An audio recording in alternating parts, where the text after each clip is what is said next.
अगर आपका कोई बिजनेस है ना, अगर आपकी कोई शॉप है, आप किसी भी प्रकार का प्रोडक्ट सेलिंग का काम करते हैं, नो मैटर किसी भी प्रकार का प्रोडक्ट हो, चाहे इलेक्ट्रिक हो, क्लॉथ हो, ग्रोसरी स्टोर हो, किराने का, कपड़े का, किसी भी प्रकार का बिजनेस हो, प्रोडक्ट आप सेल करते हैं, या फिर आप किसी भी प्रकार के सर्विस प्रोवाइड कराते हैं, या फिर आप कंस्ट्रक्शन का काम करते हैं, किसी भी प्रकार का अगर आप कोई काम करते हैं with in A state, inter state या फिर सेंट्रल लेवल पर, तो आपको जीएसटी रजिस्ट्रेशन करा लेना चाहिए। जीएसटी रजिस्ट्रेशन कराने का ये सबसे परफेक्ट टाइम है, आप फ्री में जीएसटी रजिस्ट्रेशन करा सकते हैं। सो इस वीडियो पे मैं आपको ए टू जेड जीएसटी रजिस्ट्रेशन का कंप्लीट प्रोसीजर बताऊंगा। सिर्फ प्रोसीजर नहीं बताऊंगा, बल्कि वो जरूरी डॉक्यूमेंट्स भी प्रोवाइड कराऊंगा जिनकी कमी के कारण जीएसटी रजिस्ट्रेशन लोगों का कैंसिल हो जाता है। सो इस वीडियो पे लास्ट तक बने रहें, इस पे आपको जीएसटी रजिस्ट्रेशन का free complete process A to Z पता चल जाएगा। तो चलिए शुरू करते हैं। तो फ्री जीएसटी रजिस्ट्रेशन के लिए आपको इस वेबसाइट पर सबसे पहले आ जाना है। यहाँ पर आपको सर्विसेज का एक ऑप्शन मिलेगा, इस पर क्लिक करेंगे, रजिस्ट्रेशन पे क्लिक करेंगे, न्यू रजिस्ट्रेशन पर क्लिक करेंगे। रजिस्ट्रेशन फॉर्म आपके सामने ओपन होता है। यहाँ पर आपको अपनी जनरल डिटेल्स फिल करनी है, जैसे I am a taxpayer आप सेलेक्ट करेंगे। कई सारे लोग ये गलती कर देते हैं कि जीएसटी प्रैक्टिशनर, टैक्स कलेक्टर या फिर अदर नोटिफाइड पर्सन ऐसे सेलेक्ट कर लेते हैं। ये सब आपको नहीं सेलेक्ट करना, आपको सिर्फ टैक्स पेयर सेलेक्ट करना है। नेक्स्ट यहाँ से आप अपना स्टेट सेलेक्ट करेंगे। इसके बाद यहाँ से आप अपना डिस्ट्रिक्ट सेलेक्ट करेंगे, जिस भी डिस्ट्रिक्ट से आप हैं। अब यहाँ पर आपको legal name of business as mentioned in PAN, तो देखिए यहाँ पर बिजनेसी के जो नाम है वो आपको यहाँ पर फिल करना है, ना कि आपको अपनी दुकान का नाम, यानी कि आपको जो पैन कार्ड में आपका नाम लिखा हुआ है वो फिल करना है। इसके बाद परमानेंट अकाउंट नंबर यहाँ पर देंगे, अपना पैन नंबर, ईमेल एड्रेस एक देंगे, मोबाइल नंबर देंगे, कैप्चा फिल करेंगे और इसके बाद प्रोसीड पे क्लिक करेंगे। नेक्स्ट आपके मोबाइल नंबर और ईमेल आईडी पर एक ओटीपी भेजा गया है, दोनों ओटीपी को यहाँ पर फिल करेंगे। मोबाइल वाला ओटीपी ऊपर फिल करेंगे, ईमेल वाला नीचे। इसके बाद प्रोसीड। आपने जीएसटी रजिस्ट्रेशन का फर्स्ट पार्ट ए कंप्लीट कर लिया है। इस प्रकार का मैसेज आएगा, you have successfully submitted part A registration, your temporary reference number is. तो यहाँ पर आपको एक रेफरेंस नंबर दिया गया है, इसे आपको कॉपी कर लेना है और प्रोसीड पे क्लिक करना है। नेक्स्ट आपके ईमेल आईडी पर जो टीआरएन नंबर आपको मिला हुआ है, टेम्पररी रेफरेंस नंबर, उसको यहाँ पर फिल करेंगे, कैप्चा फिल करेंगे और प्रोसीड पे क्लिक करेंगे। एक बार फिर से आपके ईमेल आईडी और मोबाइल नंबर पर एक ओटीपी भेजा गया है, उसे आप यहाँ पर फिल करेंगे और प्रोसीड। सक्सेसफुल लॉगिन होने के बाद इस प्रकार का आपके सामने डैशबोर्ड आएगा। यहाँ पर आपको एक पेंसिल का आइकन दिख रहा है, इस पेंसिल के आइकन पर आपको क्लिक करना है। नेक्स्ट इंटरफेस इस प्रकार का ओपन होता है। यहाँ पर आपको इतने स्टेप्स कंप्लीट करने हैं अपना फाइनल जीएसटी एप्लीकेशन सबमिट करने के लिए। यहाँ पर फर्स्ट स्टेप है बिजनेस डिटेल में। तो सबसे पहले यहाँ पर आप ट्रेड नेम फिल करेंगे। ट्रेड नेम का मतलब आप अपनी शॉप का या बिजनेस का नाम यहाँ पर फिल करेंगे। यहाँ पर आपको अपना नाम नहीं फिल करना, बल्कि बिजनेस का नाम फिल करना है। इसके बाद है कॉन्स्टिट्यूशन ऑफ बिजनेस, तो ये किस प्रकार का बिजनेस है, आपका इंडिविजुअल है या पार्टनरशिप का है, वो आप यहाँ से सिलेक्ट कर लेंगे। जैसे अगर पार्टनरशिप का है तो पार्टनरशिप सेलेक्ट करेंगे, अगर आपका एक इंडिविजुअल है तो आप यहाँ पर प्रोप्राइटरशिप सेलेक्ट करेंगे। नीचे आपको दो ऑप्शन मिलते हैं, are you applying for registration as a casual taxable person. तो अगर कैजुअल टैक्सेबल पर्सन की बात करें तो ये वो आदमी होते हैं जो कि डिफरेंट स्टेट्स में जाकर, अलग अलग जगहों पर जाकर काम करते हैं। इनका रजिस्ट्रेशन जीएसटी कुछ दिनों के लिए बनाया जाता है।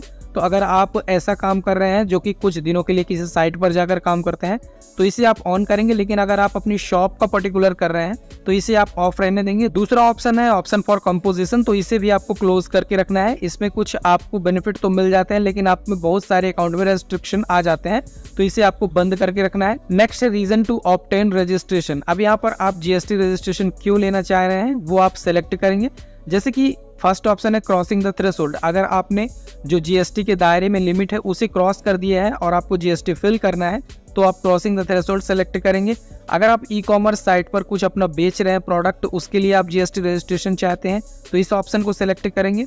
अगर आप जनरली अपनी दुकान के लिए चाहते हैं, जीएसटी बिल के लिए चाहते हैं तो वॉलंटरी बेसिस सेलेक्ट करेंगे। अधिकांशतः वॉलंटरी बेसिस ही सेलेक्ट किया जाता है। इसके बाद आप date of commencement of business, यानी कि कब से आपने बिजनेस स्टार्ट किया वो आप यहाँ पर फिल करेंगे। तो जिस डेट से आपने बिजनेस स्टार्ट किया उसे आप फिल कर देंगे। इसके बाद है इंडिकेट एग्जिस्टिंग रजिस्ट्रेशन, अगर आपका कोई एग्जिस्टिंग रजिस्ट्रेशन है तो उसे आप यहाँ पर सेलेक्ट कर लेंगे और अगर नहीं है तो कोई जरूरी नहीं है। इसके बाद save and continue. Next section proprietorship की डिटेल का आता है। यहाँ पर आपको प्रोप्राइटरशिप की डिटेल फिल करनी है, जैसे कि किसके नाम पर आप जीएसटी रजिस्ट्रेशन लेना चाह रहे हैं, कौन उसका ऑनर है वो आप यहाँ पर फिल करेंगे। यहाँ पर लास्ट नेम फिल करेंगे। इसके बाद फादर का फर्स्ट नेम, फादर का लास्ट नेम फिल करेंगे, डेट ऑफ बर्थ फिल करेंगे, मोबाइल नंबर फिल करेंगे, ईमेल आईडी फिल करेंगे, जेंडर फिल करेंगे, मेल है या फीमेल है, नेक्स्ट है डेजिग्नेशन स्टेटस। तो ऊपर जो आपने डिटेल फिल की है उसका डेजिग्नेशन क्या है वो आप यहाँ पर फिल करेंगे। तो हमारे केस में वो ऑनर है। अगर आपके केस में कोई मैनेजर के नाम से आप जीएसटी लेना चाह रहे हैं तो उसके डिटेल फिल करेंगे। अगर आप खुद की लेना चाह रहे हैं तो यहाँ पर ऑनर फिल करेंगे। यहाँ पर आप अपना एक आइडेंटिफिकेशन नंबर या आधार नंबर भी दे सकते हैं। इसके बाद यहाँ पर परमानेंट अकाउंट नंबर आपका होता है। नीचे आपको रेसिडेंशियल एड्रेस अपना फिल कर देना है। तो यहाँ पर आप अपना पिन कोड फिल करके लॉन्गिट्यूड लैटिट्यूड सेलेक्ट कर सकते हैं। जैसे आप यहाँ पर अपना पिन कोड फिल करते हैं नीचे की सारी डिटेल्स यहाँ पर पिन कोड के अकॉर्डिंग फिल हो जाती हैं। यहाँ पर आप अपना डिस्ट्रिक्ट, सिटी, स्टेट, लोकेलिटी सब कुछ सेलेक्ट कर लेते हैं। इसके बाद नीचे आएंगे डॉक्यूमेंट अपलोड का सेक्शन है। अब यहाँ पर आपको ऊपर जो अपने प्रोप्राइटरशिप की डिटेल फिल की है उसका एक फ़ोटो आपको यहाँ पर और एक आईडी प्रूफ अपलोड कर देना है, जिसके लिए चूज फाइल करके आप उसे अपलोड कर सकते हैं। नेक्स्ट सेक्शन आता है other information also authorised signatory. अब ये मतलब ये होता है कि ऑथराइज सिग्नेचरी जो लेन देन का पूरा ब्यौरा रखते हैं, जो बिजनेस की पूरी डिटेल्स रखते हैं, उन्हें कहा जाता है ऑथराइज सिग्नेचरी। जो डॉक्यूमेंटेशन प्रोसेसिंग का पूरा काम करते हैं उसे ऑथराइज सिग्नेचरी कहा जाता है। कई बड़ी बड़ी कंपनियां अपने लिए अलग से ऑथराइज सिग्नेचरी अलॉट करती हैं। तो अगर आपके केस में अलग से ऑथराइज सिग्नेचरी है तो इसे बंद रखेंगे, लेकिन अगर आप ही अपना लेन देन पूरा ब्यौरा मेंटेन करते हैं तो इसे आप ऑन कर देंगे। इससे ये होगा कि जो भी प्रोप्राइटरशिप की डिटेल आपने खुद को बनाया हुआ प्रोप्राइटरशिप, तो आप ही ऑथराइज सिग्नेचरी हो जाएंगे। इसके बाद save and continue. Next section primary authorise signatory का आता है। अब यहाँ पर आपने जो प्राइमरी ऑथराइज सिग्नेचरी वहाँ पर सिलेक्ट किया हुआ है तो इस ऑप्शन को चेक कर देंगे, ये सेक्शन आपका कंप्लीट हो जाएगा। नेक्स्ट सेक्शन आता है ऑथराइज रिप्रेजेंटेटिव। अगर आपने अपने बिजनेस में कोई रिप्रेजेंटेटिव अपॉइंट किया हुआ है, कोई मैनेजर अपॉइंट किया हुआ है, तो उसे आप यहाँ से चेक करके उसकी डिटेल नीचे फिल कर सकते हैं। लेकिन अगर आपके केस में कोई ऐसा नहीं है तो इसे आप ऑफ रखेंगे। इसके बाद save and continue. Next section principal place of business का आता है। तो यहाँ पर अब आपको अपने बिजनेस का प्लेस फिल करना है कि कहाँ पर आपका बिजनेस है, जिसके लिए आप अपना पिन कोड, यहाँ से डिस्ट्रिक्ट, लोकेलिटी सारी डिटेल फिल कर देंगे जो भी आपके बिजनेस का एड्रेस है। नेक्स्ट आपको दो ऑप्शन देखने को मिलेंगे, एक स्टेट ज्यूरिडिक्शन सर्कल और सेंट्रल ज्यूरिडिक्शन सर्कल। जीएसटी में दो ज्यूरिडिक्शन सर्कल होते हैं, एक स्टेट और एक सेंट्रल का। तो जो भी डिटेल आप ऊपर फिल करेंगे उसके अकॉर्डिंग आपकी ज्यूरिडिक्शन सेंट्रल उस स्टेट में कौन कौन से हैं वो आपको यहाँ पर देखने को मिल जाएंगे। जैसे हमारे केस में हमने मध्य प्रदेश सिलेक्ट किया तो इतने ज्यूरिडिक्शन सेंटर हमारे अवेलेबल हैं। तो हमारा जो ज्यूरिडिक्शन सेंटर लगता है वो सतना लगता है, हमने इसे सिलेक्ट किया। इसके बाद सेंट्रल ज्यूरिडिक्शन अब आपको यहाँ पर फिल करना है। तो इसके लिए आपको एक लिंक दिया गया है, इस पर आपको क्लिक करना है। यहाँ पर प्रोसीड पे क्लिक करेंगे, आपके सामने इस प्रकार का ये टैब आएगा, एरर आएगी, एडवांस पे क्लिक करेंगे, प्रोसीड टू cbecgst.gov अनसेफ पे क्लिक करेंगे। अपना सेंटर ज्यूरिडिक्शन जानने के लिए यहाँ सर्विसेज पे न्यू ज्यूरिडिक्शन पे क्लिक करेंगे। यहाँ से आपको अपना स्टेट सिलेक्ट कर लेना है। यहाँ पर आपको अपना जोन मिल जाएगा, आपके स्टेट का यहाँ पर पिन कोड मिल जाएगा, सारी डिटेल्स यहाँ पर मिल जाएंगी, उसे आप क्लिक करेंगे। अब यहाँ पर बहुत सारी चीजें आपको देखने को मिलेंगी, जैसे उस स्टेट में कौन से कमिश्नरेट हैं वो आप यहाँ पर देखेंगे। जैसे हमारा कमिश्नरेट क्या लगता है, जबलपुर, तो हम इसको क्लिक करेंगे। अब जबलपुर के अंदर अंदर सब कमिश्नरेट कौन कौन से हैं, डिवीजन कौन कौन से, वो आपको यहाँ पर मिल जाएंगे, वो आप यहाँ से सिलेक्ट कर लेंगे। इसके अंतर्गत कौन कौन से रेंज में आप आ रहे हैं वो आप यहाँ पर देखेंगे और इन डिटेल्स को आपको वहाँ पर फिल करना है। यहाँ पर फिर से आएंगे, कमिश्नरेट आप सिलेक्ट करेंगे अपना, इसके बाद डिवीजन सिलेक्ट करेंगे और यहाँ से आप रेंज सिलेक्ट कर लेंगे। अब यहाँ पर एक इंपॉर्टेंट चीज आती है, nature of position of premises, यानी कि जहाँ पर आप बिजनेस कर रहे हैं वो किस प्रकार का आपका बिजनेस है, आपने लीज में लिया हुआ है या फिर आपका खुद का है, रेंटेड है या शेयर्ड है, तो आप इसे सेलेक्ट करेंगे। जैसे हमारे केस में रेंटेड है तो हमने रेंटेड सेलेक्ट किया। इसके बाद यहाँ पर आप रेंट एग्रीमेंट अपना अटैच करेंगे। जैसे यहाँ पर देखिए लीज और रेंट एग्रीमेंट का ऑप्शन आ रहा है, इसे सिलेक्ट करेंगे और यहाँ पर आप अपना रेंट एग्रीमेंट अटैच कर देंगे। अगर आपका खुद का है, ऑन है, तो ऑन सेलेक्ट करेंगे और यहाँ पर प्रॉपर्टी की रजिस्ट्री, खसरा नंबर, ये सारी डिटेल्स आप यहाँ पर अटैच कर सकते हैं। लेकिन अगर आप कंसेंट है पापा की प्रॉपर्टी पर कर रहे हैं तो आप कंसेंट एक्सेप्ट करेंगे और यहाँ पर आप एनओसी अपलोड करेंगे, जिसका फॉर्मेट नीचे आपको मिल जाएगा डिस्क्रिप्शन में, वहाँ पर क्लिक करके आप उसे बना सकते हैं एफिडेविट के रूप में और यहाँ पर अपलोड कर देंगे। इसके बाद नेक्स्ट है nature of business activity being carried out above mentioned premises. तो जिस प्रकार का आपका बिजनेस है, जैसे रिटेल बिजनेस है या वेयर हाउसेस है, वो आप यहाँ पर सेलेक्ट कर लेंगे। हमारे केस में रिटेल और वेयर हाउस हमने दोनों सेलेक्ट कर लिया। नेक्स्ट है have additional place of business. अगर आपका बिजनेस एक जगह से दूसरी जगह भी है, जैसे कि एक दुकान है या दूसरी दुकान है और सेम बिजनेस को आप रन कर रहे हैं, तो आप इसे चेक करेंगे और उसकी डिटेल फिल करेंगे। हमारे केस में एक ही शॉप है। इसके बाद save and continue. Next section good and service का होता है। अब आपको यहाँ पर HSN चैप्टर में अपने बिजनेस को सेलेक्ट करना है। तो जो भी आपका बिजनेस है आप उसको टाइप करके यहाँ से सर्च कर सकते हैं। जैसे यहाँ पर आपका अगर कोई स्टोर है तो स्टोर यहाँ पर लिखेंगे तो यहाँ पर बहुत सारी चीज़ें आपको यहाँ पर देखने को मिल जाएंगी।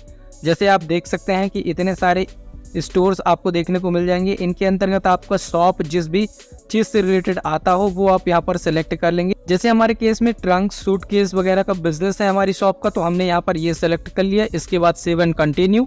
नेक्स्ट सेक्शन आता है PT रजिस्ट्रेशन का। ये बहुत ही इंपॉर्टेंट सेक्शन है। अगर आपने इसे नहीं फिल किया तो आपका GST रजिस्ट्रेशन कैंसिल हो जाएगा। PT registration professional tax registration होते हैं। कई स्टेट इसे इम्पोज करते हैं और कई स्टेट इसे इम्पोज नहीं करते हैं। यहाँ पर ये जो स्टेट दिख रहे हैं, अगर आप इन स्टेट से बिलोंग करते हैं तो आपको अपना PT रजिस्ट्रेशन यहाँ पर देना होगा। PT रजिस्ट्रेशन कैसे करना है, PT रजिस्ट्रेशन कैसे बनाना है, अगर आप ये जानना चाहते हैं तो कमेंट करें, मैं उसको एक वीडियो बना दूंगा। उस वीडियो को देखकर आप अपना प्रोफेशनल टैक्स रजिस्ट्रेशन कर पाएंगे। वो भी आप ऑनलाइन कर सकते हैं। तो अगर आप इन स्टेट्स के अंतर्गत आते हैं जो कि यहाँ पर ये शो हो रहे हैं, तो आपको यहाँ पर PT रजिस्ट्रेशन कराना ही होगा और PT रजिस्ट्रेशन नंबर यहाँ पर फिल करेंगे। इसके बाद save and continue. Next section Aadhaar authentication का आता है। तो जो भी आपने डिटेल फिल की है वो यहाँ पर नीचे आपको शो हो रही हैं। अब आपको आधार कार्ड से अपने ऑथेंटिकेशन करना है। यहाँ पर आगे बढ़ने के लिए सेव एंड कंटिन्यू पे क्लिक करेंगे। नेक्स्ट सेक्शन वेरिफिकेशन का आता है। यहाँ पर आपको कंसेंट को एक्सेप्ट करना है। ऑथराइज सिग्नेचर यहाँ से आप सेलेक्ट कर लेंगे। यहाँ पर आप प्लेस फिल करेंगे जहाँ से आप ये अप्लाई कर रहे हैं, तो अपना प्लेस आप यहाँ पर फिल कर सकते हैं। इसके बाद सबमिट विथ EVC पे क्लिक करना है। आपके मोबाइल नंबर और ईमेल आईडी पर एक OTP भेजा गया है, उसे आप यहाँ पर फिल करेंगे। इसके बाद वैलिडेट OTP, जो भी OTP भेजा गया है उसे आप फिल करेंगे, वैलिडेट करेंगे। आपके सामने एक एक्नॉलेजमेंट नंबर जनरेट हो जाएगा। आपकी ईमेल आईडी पर एक भेजा गया है एक्नॉलेजमेंट नंबर। इसके बाद आपको एक और काम करना है। आपकी ईमेल पर एक लिंक भेजा गया है, उसमें आपको जाना है। ईमेल पर आपके सामने इस प्रकार का एक लिंक आएगा, क्लिक हियर पे आपको क्लिक करना है इस मेल पे। यहाँ पर आपको अपना आधार ऑथेंटिकेशन करना है, जिसके लिए सारे कंसेंट को एक्सेप्ट करेंगे, आधार नंबर फिल करेंगे, वैलिडेट आधार पे क्लिक करेंगे। एक OTP आधार पे भेजा जाएगा, नीचे OTP फिल करेंगे और वैलिडेट OTP पे आपको क्लिक कर देना है। इस पर आपको अपना आधार वैलिडेट कर देना है। फाइनली आधार वैलिडेट होने के बाद आपका एप्लीकेशन सक्सेसफुल सबमिट हो जाता है। इसके बाद आपको अपना एप्लीकेशन का स्टेटस ट्रैक करने के लिए सर्विस पे आके ट्रैक एप्लीकेशन पे क्लिक करना है। यहाँ एक ARN नंबर आपको जो मिला है उसे फिल करना है और सर्च पे क्लिक करना है। यहाँ पर आपके एप्लीकेशन का स्टेटस आपको मिल जाता है, जैसा कि अभी यहाँ पर आपको दिख रहा है कि अंडर प्रोसेस में है। जैसे ही आपका सक्सेसफुल होता है, आपकी ईमेल आईडी पर आपका सर्टिफिकेट का लॉगिन रजिस्ट्रेशन मिल जाता है। रजिस्ट्रेशन नंबर आपकी ईमेल पर आ जाएगा। लॉगिन करके अपने अकाउंट पे आप यहाँ से अपना सर्टिफिकेट भी डाउनलोड कर पाएंगे।